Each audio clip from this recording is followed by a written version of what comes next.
Hello and welcome back to the channel. It's been a little while since I've taken a look at anything VR related, and honestly that's one of the things that I wanted to focus on last year, and with the move and changing jobs and everything, it kind of fell by the wayside, which means that I ended up not picking up one of the items that was really interesting to me at the time. Well, I'm going to now. I did go out and I purchased an Oculus Go. The funny thing is, I told myself, you know, as soon as you buy this, the next hot thing is gonna come out. And sure enough, it did. The day that I ordered this, the day that I actually went and picked this up from Best Buy, the release date was finally announced. They kept saying spring 2019, but the release date for the next version of this, the Oculus Quest, was announced. And guess what? That's in like 3 weeks from now. So I did go ahead and order one of those as well, but I wanted to try this one out so I would have a good point of reference. If you are not familiar with this, the Oculus Go is essentially a VR headset, kind of like you'd have with the Gear VR, but a little better because it has built-in, well, everything. It's a completely standalone unit. You don't have to put your phone in it. You don't have to plug it up to a computer. It's supposed to have higher quality visuals than you would get out of something like your smartphone, but not quite as good as what you'll get out of a computer. It's going to be on par with the mobile VR headsets. The Oculus Quest that's coming soon is supposed to be significantly better than this because it has better controls. But again, for the time being, this is what's out. I don't have like an early release copy of anything, and I'm paying for everything out of pocket, so we take what we can get. So let's open this up, take a look at it. I think it's gonna be kind of hard to really show you how this is all working and everything. I think you can capture video from it, so if I can, I'll give that a shot. So inside of the box, Oculus Go. Here's your USB power brick. This looks like an add-on you'd put on the back of it in case you wear glasses. It has a little glasses logo on it. A micro USB charging cable and presumably data transfer cable. A safety and warranty manual and then a cleaning cloth. One AA battery and what looks to be a strap for the controller. A lot of times you get into VR and you're flinging the remote around. You don't know if you're going to accidentally let go and chuck it across the room, so very handy. Then in the box you also have a controller. Seems like a reasonably small controller, has a small touchpad at the top, a back button, and an Oculus or a home button. Trigger on the back side. Pop the bottom off. This is where that AA battery is going to go, so I'll go ahead and pop that in here. And of course the last thing in the package is the Oculus Go headset itself. It does say grab your phone to get started, download the Oculus app on your mobile phone to set up your headset. Also inside of the strap here it says no sunlight on lenses, no liquid cleaners. Looks like over here on the left-hand side, it has a micro USB plug as well as a 3.5mm plug for headphones. The other side, there's a whole bunch of nothing. There's a protective cover on here I'm gonna have to peel off. But let's see, on the other sides of the device, you got all kinds of stickers all over it. Oculus here on the front, power button on the top center, volume controls right here. There should be, I think this is probably the microphone. It might also be a status LED. Yeah, this is probably the microphone on the bottom, and this is probably a status LED on the top. The straps do feel firmly attached here on the side, and they are easily adjustable using the Velcro, but there's also this long plastic piece on each side that can be rotated to allow you to have a more comfortable position. And I did take just a few minutes to get the Oculus Go app downloaded and signed in using my Facebook account. Well, the Oculus app, not the Oculus Go. But anyway, as you can probably see here, we're at the point where we have to choose the headset that we've got, the Oculus Go or the Rift. Presumably this will be updated soon with the Oculus Quest, but for now we'll choose the Oculus Go. And now it's showing me the actual Oculus. And it says, welcome to Oculus, don't have a headset, explore it, or go back or start now. I'm gonna start now. It says turn on the Oculus Go. I did have a little bit of downtime, like I said, and I did have this plugged in just to give it a little extra time to charge up. Let's power it on by holding the button until the status light came on. Continue. It says plug in the Oculus Go. Sure, we'll plug it in using the micro USB cable included. Now it's searching for it. It does have an orange light on as soon as I plugged it in. It says Oculus Go found. Continue. It is pairing the headset now over Bluetooth. I kind of figured that there was going to have to be some sort of an interaction with your phone, but this has been pretty painless so far. It is sharing my wireless connection information with the device, so I don't have to try to type it in using this little remote. I do have to type the password in on the phone though. It says put the battery into the controller. I have already done that. The LED will light up for several seconds. Which hand do you want to use your controller? Normally I would say my left hand, but I think I'm going to do this one with the right. Pick a language to use in VR. And then there's some useful information, how you use it with glasses, how to attach the lanyard. I did that earlier. How to care for it. Definitely keep saying don't take it out in direct sunlight, so I'll keep that in mind. Health and safety, designed for ages 13 plus, use the safety manual, be aware of your surroundings, choose appropriate content, and it is not letting me skip the video. Wow. That is one thing I forgot to mention. One of the biggest differences between the Oculus Go and the upcoming Oculus Quest, this is intended for seated, looking around, not room scale anything, not moving around, not getting up and running around your room or anything.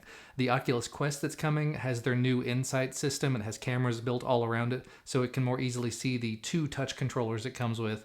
This one does not have that. It doesn't have that 6 degrees of motion that you can move around the room in. This will be mainly for like watching videos, playing interactive games that don't require you to actually like move and leave a spot. Still looks really interesting to me. I can see watching a lot of YouTube and Netflix on it, as well as playing some minimal games. I don't know about using this for gaming. We'll see. So health and safety, we've not watched, but it passed already. Yes, we will acknowledge there are health and safety issues. Your headset is updating. Explore the app while you're waiting. Yes, please notify me. It wants to send me notifications. That's fine. So yeah, it's running an update now. That's kind of another nice feature. However, it did require Wi-Fi credentials for this, so I'm guessing that there's going to be a way to update the firmware through that. I would hope you could update the firmware on itself. Anyway, it's updating now. You can see there's a lot of content in here. Top selling, top free. Let's look at the top free apps. YouTube VR, of course. We got to have that one. It said it's added to my library. Netflix, of course, you gotta have that one also. And these seem to be relatively small apps, so 36 megabytes for this one. The YouTube app is 56 megabytes. Epic Roller Coasters, of course I'm gonna try that one also. VR video players, National Geographic VR, Face Your Fears. A lot of these say purchased, which I don't know if that means that I've just looked at them before and I'm able to download them again, or if I've actually bought them at some point. I've gotten them free from like the Gear VR maybe. Tomb Raider, and there's just a lot of stuff in here. And of course there's a lot of paid content in here as well, if it's something that you're interested in paying for. The Chernobyl VR project. We can take a look at some of the top selling apps. Deer Hunter VR. Kind of curious how that'll work with one controller, but whatever. There's an Essentials pack that's $25. It has Coaster Combat, Rocket Fury, Table Tennis, virtual reality, Rush, and End Space. Not sure if I can justify $25 for that, but we'll think about it. A zombie VR shooter. Very nice. VR carts. So there's a lot of content in here, and I'm hoping that over time, this device and then the Oculus Quest that's coming soon, hopefully they will continue to get more and more content, and hopefully flagship titles, hopefully better titles, things that you've heard of before. I know there are some things on here that I have heard of, I just haven't quite hit that point yet. And it does say your headset has just finished updating. Unplug it, grab your controller, put on the headset, and welcome to VR. So unplug, let's try this out. Okay, so it was dark when I put it on. Still looks dark, but I can hear sound. I can't see anything yet. Probably should put headphones on for this, but oh well. Am I supposed to be seeing something? Well, I can hear it doing something, but all I'm seeing is a gray screen. Just looking around at it, I mean, I see gray all around. I do see a little bit of black on the corners here, and on the top, of course, and then a little bit of light leak here at the bottom, so I can kind of see my hand moving around. I don't think that's entirely bad. I mean, as long as what I'm doing is immersive enough, it shouldn't be distracting, or at least not too distracting. You could play it in a darker room. I'm gonna have to restart this though. As soon as I did that, held that for just a second, it popped up and said power off. Controller not working, press a volume key to click your selection. I'm gonna say cancel. There we go, almost there. Press and hold the Oculus button a little longer. So point forward and hold down the Oculus button for 1 second to set your direction. There we go. Now you just reset your view and direction. Your controller is aligned with the real controller in your hand. Yes, it is. I can see that. Sometimes your virtual controller will point in the wrong direction, like it's looking down. It is looking the wrong way now, so press and hold the button. That does reset the pointer as well as my direction. Get to know how to realign your controller. You can aim it and select things by squeezing the trigger. So we'll point that at the next button and hit next. Touchpad makes it easy to scroll through items.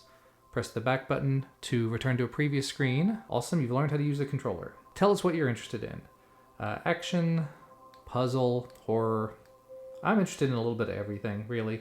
Art and museums, maybe. Science and education, sure. Travel and nature was also an option. We use the universal menu to get to the Oculus Home. Okay. Oh, and then it opens at the bottom. And I'm going to go ahead and try to hit record video. So we'll see if that works too. So right now it should be recording. I do see a dot in the upper right-hand corner. And I can see navigate and people and notifications and settings. It does say my battery is 88% on the headset and 100% on the controller. I have the option to share and take photos, to go live. I've heard that recording using the go live feature is better. I can cast it to other devices, so presumably I could click on this and I don't know what just happened. It says, welcome to Oculus Home. Oh, it's loading it up so that it can decide where I want to cast things. Oh, these are the apps. Okay. I'm entirely new to this. I'm sorry, I'm not familiar enough with things, but these are apps that I've selected or apps that it thinks that I will like. So these are recommended for you. Here's the new in your library section. I can also click and drag up. Headset casting is an option. Share what you're doing in VR with another device. Try it. There are free apps and streaming services. The one thing I would love to see in here, and obviously it's not in here, I looked, is HBO, because I haven't started watching the new season of Game of Thrones. Unfortunately, not there. Let's take a look at YouTube VR. I haven't installed it yet. I definitely clicked to install it a few times, but it did not. And there's the installation process. I think the lenses on this might need to be cleaned. I've got a little bit of a fog on them. It's not too bad though. Oh, I've gone over to my library. Oculus venues. You can find apps you have bought or installed here. Samsung VR video. So this is tied into my Samsung Gear VR. Jurassic World and Wonderglade. I'm guessing that my son has been on this at some point. Anyway, this is now installed. Let's take a look at YouTube VR. It wants me to sign in. I'm guessing I'm gonna have to go to my phone to do that. Go to youtube.com/VRactivate. Now it's told me to enter the code on my device, so I can do that. I hit next. I tell it what account I want it to go to. Wants to manage my YouTube account, and I am now connected. So now it has signed in as me. I can go look at my subscriptions. A portion of this video is sponsored. I can use the controller to scroll around through different accounts, through different videos. I wonder if I can specifically pick, 360 videos. These are not things I'm subscribed to. I can see an up next video list over here. The video that I have currently pulled up in the background, Potato Jet, I've been watching all of his videos for a while now. Let's see some more VR videos. I can, again, scroll using this. 360 Doodle Stories, that looks like fun. It's a Google Spotlight video. And grab screen to move. This is a really comfortable experience so far. Oh, and this is 3D, so I can look all the way around me. I don't really see anything up. It's very dark up there. There's a couple of men over here, and there's a lot going on all around me. But this is like I said earlier, this is a seated experience, so I can't like walk up and interact with these guys. But I can look all around, and my entire world is immersed in this. That's very cool. I have to do a search. Okay, this is an Android thing. Jordan Keys 360.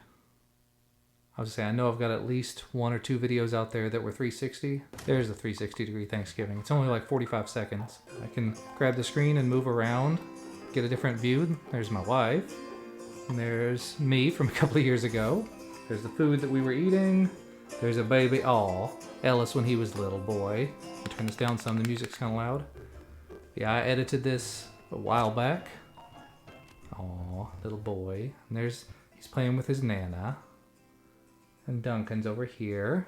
That's adorable. And I can see it all in 360. And I am a bit of a mess now, but I think that's where I'm gonna wrap things up for today. I hope the cameras are all still recording. This is a really interesting and exciting piece of tech. For me, it's a way to be able to consume content and play games and just have a fun experience that'll presumably last about 2 hours at the max, 2 to 2.5 hours probably. And it takes a couple of hours to charge back up, but I can put this on, put in some headphones and watch YouTube without having to involve the rest of the family or the entire world, or playing games. And I don't know if there's interaction between them. So like if there's a multiplayer Android game that you could have between multiple Oculuses, we'll see if that works whenever I get the Oculus Quest in a few weeks. But my initial thoughts on it, the video looked great. It looked really high quality, except the video of mine and YouTube. Everything else looked really sharp.